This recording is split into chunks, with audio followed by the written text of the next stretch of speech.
안녕하세요. 맥킨의 지혜투자클럽입니다. HLB 명운이 달려있는 리보세라닙의 FDA 결전의 달이죠. 2008년도 이제 개발 이후에 17년 도전의 최종 성공 여부가 이제 한 2주 안쪽에 이제 결정이 납니다. 오늘 주가는 이제 종가상으로 85,800원에 마감이 되었는데요. 이 부분 한번 살펴봐 드리도록 하겠습니다.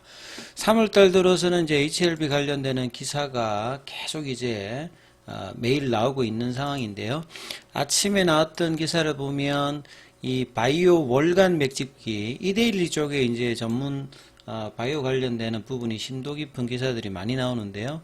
여기 이제 헤드카피에도 보면 HLB 쪽에서는 결전의 달이고, 이제 결전의 날도 이 칼렌더 데이로 이제 D-13일 정도 남아 있습니다. 보시면 3월 20일 이날 전까지 결정나면, 그러니까 3월 20일 이전에 언제든지 3월달 들어서는 FDA의 어떤 결과가 나올 수 있는 어떤 부분이죠. 그래서 20일까지 승인 여부가 이제 결정되는 어떤 흐름입니다.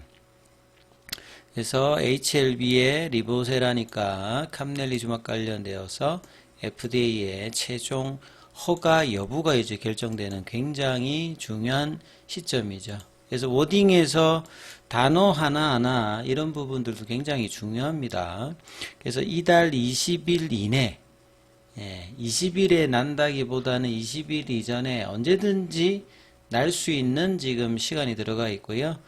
2008년도부터 이제 개발을 시작했기 때문에 특히나 미국 쪽이 이제 전 세계 제약바이오 시장에서는 40% 이상을 차지하고, 유럽이나 한국에 비해서 약가도 2배 이상 비싸기 때문에 미국에서 상업화 성공은 굉장히 의미 있는 어떤 부분이라고 볼 수 있는데요.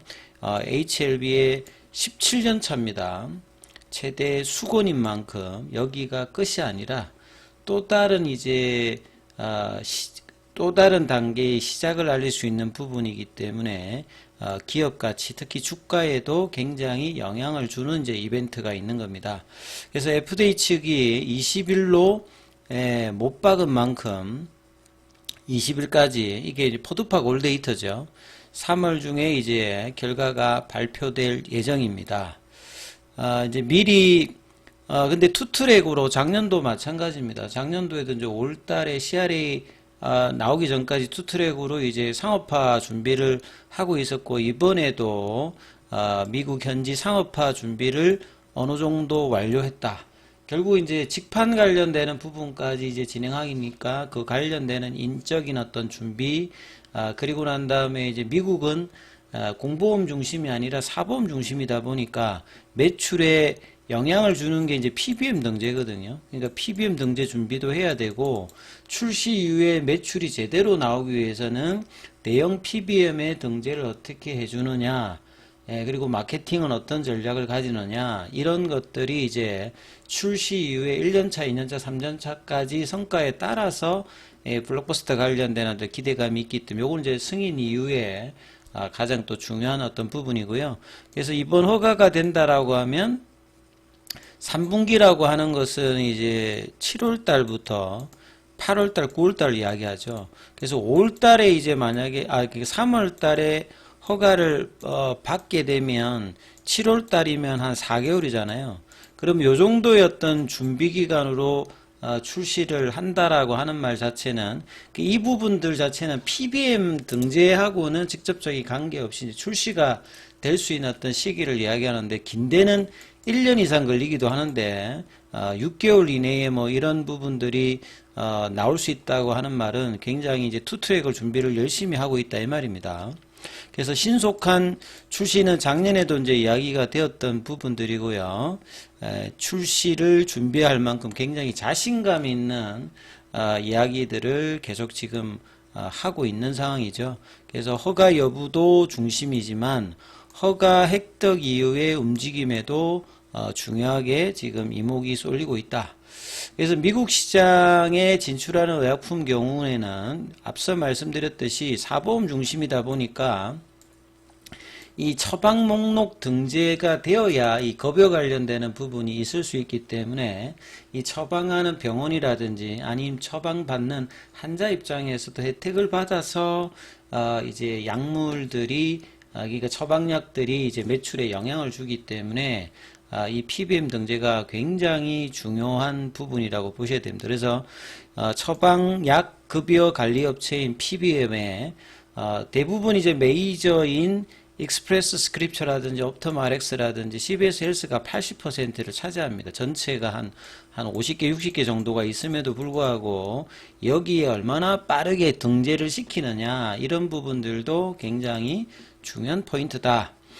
이렇게 좀 보셔야 될 것 같고요. 이런데 이제 영향을 주기 위해서 NCCN 가이드라인도 이제 작년도 4월 달에 신청을 했기 때문에 최근에 이제 에즈모 가이드라인에도 등재가 1차 치료제로 등재되었기 때문에 NCCN 가이드라인 등재도 빠르게 업데이트 될 수 있는 어떤 부분들이 허가 이후에는 굉장히 업데이트가 빠르기 때문에 이 부분들도 보실 수가 있습니다. 요 관련되는 기사가 계속 나오고 있죠. 17년은 2008년도부터 개발 시작을 했기 때문에 그러니까 연구개발을 보통 R&D라고 했을 때 이 리서치라고 하는 후보 물질의 개발이고 요거는 이제 암젠 출신의 폴첸 박사가 이제 개발했던 부분이고 이 부분들을 라이센스 인해서 이제 개발 과정이라고 하는 말 자체는 이제 전임상에서부터 사람에 대한 어떤 임상을 하는 임상 1상, 2상, 3상, 상업화 요런 부분들을 디벨롭먼트라고 하는데 디벨롭먼트 과정만 해도 17년 정도가 되었다는 것이니까 굉장히 오래된 어떤 이제 이 개발 과정을 거쳐서 지금 마지막 이제 최종 단계 허가 여부까지 지금 2주 정도 남아 있는 상황이죠. 작년도 이제 2023년도 5월달에 NDA 신청을 내고 이제 작년도 5월달에 이제 CRA를 받으면서 다시 7월달에 타이베이 미팅을 통해서 9월달에 리서브미션을 넣었죠. 그리고 10월달에 클래스 2가 되면서 11월달에 이제 비모 인스펙션 관련되는 부분들은 NAI를 받으면서 이 부분들은 적격으로 갔고요. 지금 마지막 남아있는 단계에서 올해 1월 6일에 항서제약이 캄네리주막 CMC 실사를 했고 1월 24일에 CAPA 문서를 리스판서를 했고요. 그래서 이제 3월 20일까지 2주 남겨져 있는 상태니까 최종 결과에 대한 어떤 기대감들은 여전히 높은 상태에서 결과를 기다리고 있는 상태다. 이렇게 봐야 될 거고요. 요런 어떤 이제 흐름 중에서 이번에 이제 그 리서브미션을 작년 9월 달에 할 때 추가적으로 기존 거보다 OS 값이 긴 23.8개월 데이터를 포함을 시켰죠. 그리고 황서제약도 이제 FDA의 CMC 관련되는 부사장 이력이 있는 영입을 통해서 자신감 있는 표현을 작년도에도 지속적으로 한 바가 있고요.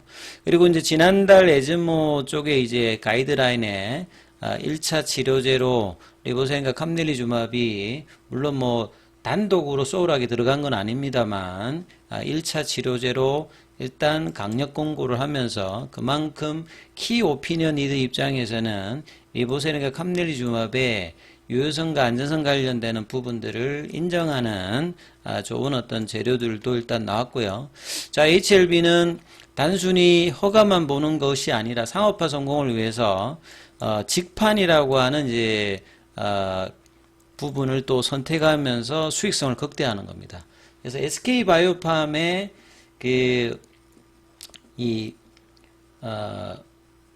엑스코프리 관련되는 부분, 그러니까 이제 내질환 관련되는 부분에서 매출 총이익 관련되는 부분이 90%가 실제로 넘거든요.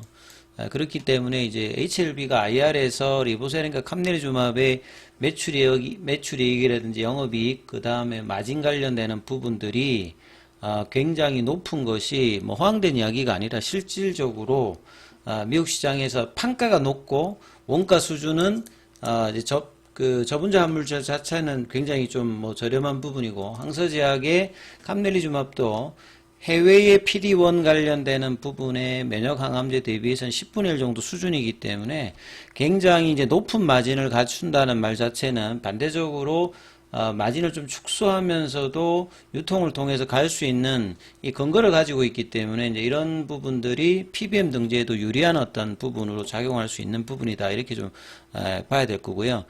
허가를 이제 3월 달에 만약에 받으면 출시 시점은 3분기. 여기는 이제 3분기면 7월, 8월, 9월인데 여기는 9월까지 일단은 이야기가 나왔습니다. 이 시점도 굉장히 빠른 부분이고, 경쟁약물로 지금 이제 1차 치료제 미국에서 가이드라인으로 가장 이제 중요한 부분이 로슈 제품인데요. 로슈 제품은 출혈 관련되는 부작용이 이 신생혈관 억제제 중에서 나오고 있는데, 이에 비해서 리보세넷 같은 경우는 같은 이제 신생혈관 억제제 관련되는 부분입니다만 출혈 관련되는 부작용 관련되는 부분 우려가 없기 때문에 이런 부분을 극복해서 점유율을 높이는 어떤 이제 전략들을 그간에 꾸준히 이야기를 해왔던 부분이죠. 그래서 원가율이 1%밖에 되지 않는다. 그래서 뭐 99% 영업이익률이 이렇게 해서 나오는 거고요. 그래서 HLB가 목표로 하는 간세 포함해서 50%를 차지한다라고 하면 전체 피크 매출이 2029년도에 뭐 3조대 된다면 영업이익 관련되는 부분들도 조 단위까지 기대할 만큼 굉장히 높은 어떤 이제 상업화 기대감들은 있는 상태다. 이런 어떤 이제 기사들이 오전에 나왔습니다. 자, 그리고 이제 항서제약 같은 경우에는 오늘 1.81% 하락을 하면서 강한 흐름은 아직 뭐 보여주고 있지 못하죠. 상대적으로. 그리고 월봉상에서는 올해 들어서는 중국 증시가 지금 이제 딥시크 이후에는 테크주 중심으로 강하게 나왔고, 이제 제약바이오주들도 강한 흐름이 한 번 있었는데 항서제약은 상대적으로 거래량이 그렇게 늘지 못하면서 좀 플랫형으로 지금 움직임이 나타나고 있죠. 공매도 쪽에서 흐름을 보시게 되면 오늘 공매도는 크게 없었어요. 업틱률 예외로 910주 정도가 되었고, 3월 5일 기준으로 3월 5일 기준으로 공매도 이제 순보유 잔고는 272만 주대입니다. 자, 그리고 대차거래 관련되는 부분에서는 체결보다 상한이 좀 더 많은 모습을 보여주고 있죠. 그리고 주가 차트 흐름에서 보면 제가 이제 페일러 관련되는 부분 이야기를 하면서 다음 주 화요일까지 양봉의 모습으로 요 한 88,000원 이상대를 나타내는 종가상으로 이런 양봉이 나와야 된다. 마치 이제 6월 달에 이때 두 번의 음봉이 나오면서 바로 양봉을 들어 올려서 이제 올려줬던 이 부분이 페일러거든요. 이 페일러가 나타나면 기존 추세가 좀 더 강화되는 흐름이 나오는데, 이번에도 이제 그렇게 되기 위해서 날짜수로 보면 다음 주 화요일까지 거래량 실은 양봉이 나와야 되고, 오늘 장중의 시도 자체는 그렇게 강하지는 않았죠. 그리고 옷장에 한번 이제 종가 관리 흐름이 88,000원대까지 이제 붙였다가 이후에 또 이제 좀 윗꼬리를 하면서 상당히 좀 아쉬운 흐름을 보였습니다만, 시장 대비해서는 일단은 이제 선전을 한 모습이다. 이렇게 이해를 하실 수 있습니다. 그리고 전체적으로는 이제 프로그램은 이번 주 들어서는 이제 지속적으로 계속 이제 매도가 나왔습니다. 오늘은 큰 매도는 나오진 않았죠. 자, 그리고 이제 창구 쪽에서 보시게 되면 메릴린치는 이번 주 들어서는 계속 일단 매수가 들어왔죠. 오늘도 한 6만 주 정도 매수를 했고, 어제 이제 메릴린치가 매수를 하면서 그 JP모건 쪽에서 여기 바로 이제 매도를 했던 부분들, 메릴린치의 매수를 메꾸는 이제 매도가 나왔습니다. 오늘은 그쪽에서 이제 흐름이 없는 상태에서 일단 강보합권 정도의 흐름이 나왔다, 이렇게 좀 보시면 되겠죠. 그래서 다음 주 화요일까지 88,000원 이상대의 양봉이 나타나는지가 일단 굉장히 중요하기 때문에 이 부분들을 좀 참조하시면 좋으실 것 같고요. 장중에는 이제 무료 텔레그램방이 운영되고 있습니다. 영상 아래 링크를 참조해 주시면 되고요. 입장 관련되는 문의는 문자 주시면 안내해 드리고 있습니다. 자, 그 나머지 부분들은 또 다음 영상에서 설명해 드리도록 하겠습니다.